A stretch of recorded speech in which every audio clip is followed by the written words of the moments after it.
נפלתם באוטובוס? זוהי תאונת דרכים. נפגעתם תוך כדי ירידה או עלייה לאוטובוס?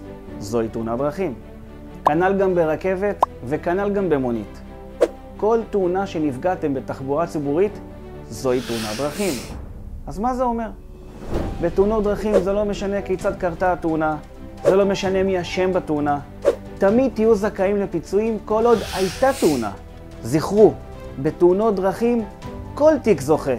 גם אם הפגיעה שלכם בתאונה היא פגיעה קלה, עדיין תהיו זכאים באופן אוטומטי לפיצויים מחברת ביטוח החובה של כלי התחבורה הציבורית ממנו נפגעתם.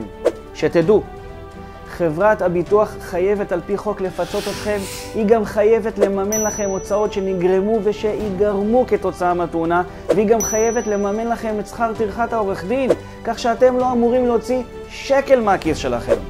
אני עורך דין שחר זמלר. משרדנו פועל למיצוי זכויות נפגעי גוף בתאונות דרכים כבר שנים רבות עם 100% הצלחה באלפי תיקים עד כה. אם גם אתם מעוניינים במיצוי זכויותיכם לאחר תאונות דרכים בתחבורה ציבורית, לחצו לקבלת פרטים כאן שבתחתית הסרטון.